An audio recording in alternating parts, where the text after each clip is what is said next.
किसी भी देश के लोक पर्व एवं लोकोत्सव उस देश की संस्कृति के प्रतीक होते हैं। दीपावली का पर्व लोक पर्व भी है और लोकोत्सव भी। लोक पर्व एवं लोकोत्सव में भारतीय संस्कृति के संस्कार प्रतिबिंबित होते हैं। संस्कारों का समुच्चय ही संस्कृति है। दीपावली को दिवाली एवं दीपोत्सव भी कहा जाता है। मुख्य तौर पर दीपावली प्रकाशमय पर्व है। यह भारत का प्राचीन सांस्कृतिक एवं राष्ट्रीय पर्व है। यह त्योहार एक नहीं वरन 5 पर्वों का समुच्चय है, यथा धनतेरस, नरक चतुर्दशी, रूप चौदस, दीपावली, लक्ष्मी पूजन, गोवर्धन पूजन, अन्नकूट एवं यम द्वितीया, भाई दूज। धनतेरस। धनतेरस पूजा लक्ष्मी पूजा के 2 दिनों पूर्व अर्थात कार्तिक कृष्ण त्रयोदशी को आती है। पुराणों के अनुसार इस दिन भगवान धन्वंतरि अमृत का कलश लिए हुए समुद्र मंथन के समय प्रकट हुए थे। इसलिए आयुर्वेद में इस दिन का विशेष महत्व है। इस दिन लोग अपने घरों की साफ सफाई करते हैं ताकि वर्षा ऋतु में उत्पन्न कीटाणु नष्ट हो जाएं। रूप चौदस। त्रयोदशी के पश्चात चतुर्दशी का पर्व भी धूमधाम से मनाया जाता है। इस दिन भगवान श्री कृष्ण ने शोणित रूप काम रूप के राजा नरकासुर दैत्य का वध किया था और उसके कारागार से 16,000 स्त्रियों को मुक्त किया था, जो कालांतर में श्री कृष्ण की भक्ति बन गईं। इस दिन भगवान विष्णु ने पाताल लोक के राजा बलि का गर्व भंजन किया था। इस कार्य हेतु उन्होंने वामना अवतार का रूप धारण किया था। ऐसी भी मान्यता है कि इस दिन स्त्री पुरुष सौंदर्य प्रसाधनों यथा उपटन, मेहंदी आदि का उपयोग कर तिल निमित्त पानी से स्नान आदि करें तो उनका रूप निखर जाता है। दीपावली कार्तिक कृष्ण अमावस्या लक्ष्मी पूजन का मुख्य पर्व है।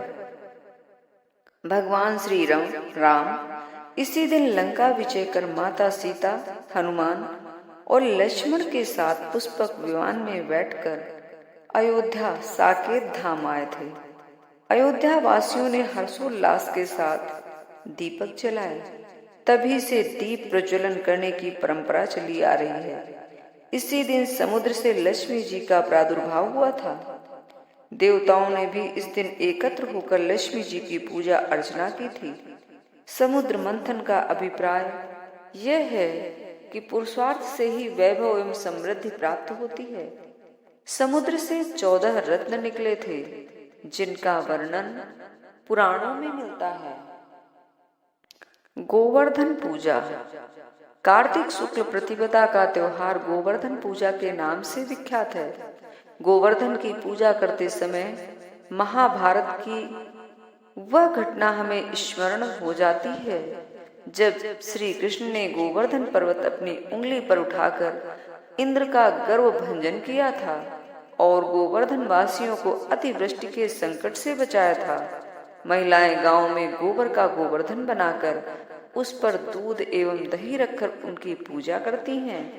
इसे अन्नकूट का पर्व भी कहा जाता है।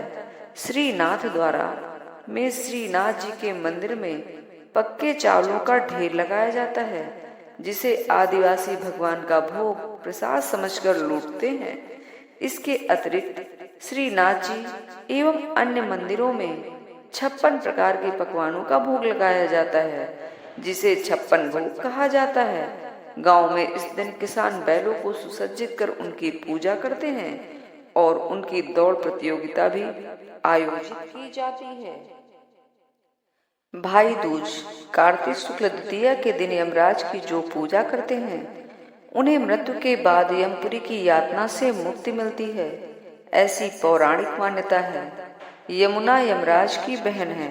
यदि इस दिन यमराज अपनी बहन के घर जाते हैं, इस पर्व के संबंध में भविष्योत्तर पुराण में एक कथा आती है, जिसमें कहा गया है, सूर्य पुत्र यम और बहन यमुना में बड़ा स्नेह था। तदंतर राज्य कार्य में व्यस्त रहने के कारण यमराज अपनी बहन को भूल गए तब यमुना ने यमद्वितीय को यमराज को अपने यहाँ आमंत्रित किया। यमराज सारा कार्य त्याग कर बहन के घर गए। इससे यमुना प्रसन्न हो गई। उसने यमराज को स्वादिष्ट भोजन करवाया। यम ने प्रसन्न होकर बहन से कुछ मांगने को कहा।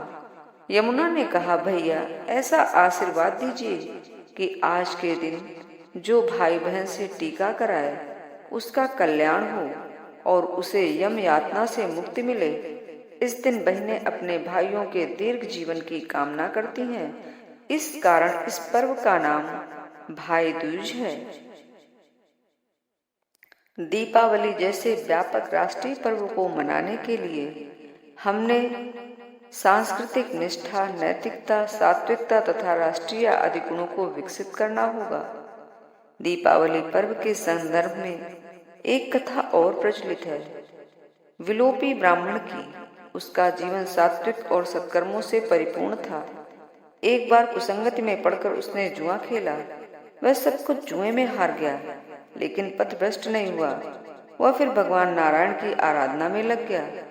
उसकी भक्ति से लक्ष्मी जी प्रसन्न हुई और वह पुनः अतुल संपत्ति का स्वामी बन गया। मनुष्य जीवन में भी एक जुआ है, कर्म और साधना का जुआ। लक्ष्मी पर्व का वास्तविक अर्थ है धन के महत्व को समझना और उसके सत्कर्मों में व्यय करना। अंत में नमस्ते अस्तु महामये श्रीपीठे किंसुर पूजिते शंख चक्र गदास्ते महालक्ष्मी नमोस्तुते।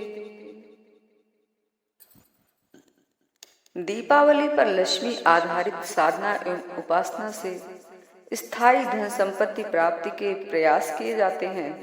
तंत्र ग्रंथों में ऐसी अनेक पूजा उपासना विधि एवं वस्तुओं का उल्लेख है जो कि धन समृद्धि एवं मनोकामना पूर्ति के संबंध में बेजोड़ हैं। ऐसी ही पूजना उपासना विधि एवं वस्तुओं पर आधारित करते हुए आज हम इस पूजन विधि के वस्तुओं का, सामग्री का सम्मिलित करते हुए आपको बता रहे हैं।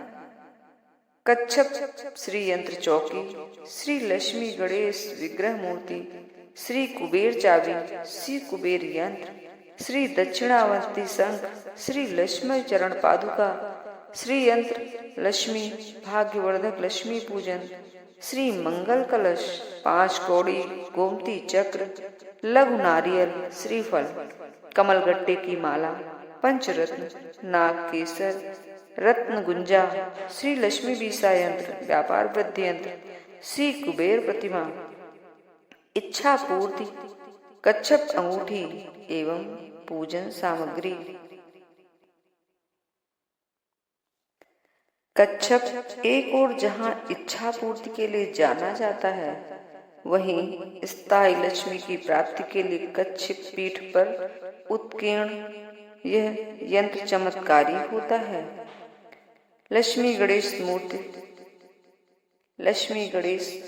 मूर्ति के साथ दक्षिणावर्ती शंख भी लक्ष्मी के स्थायी निवास के लिए चमत्कारी माना गया है। जय मां लक्ष्मी।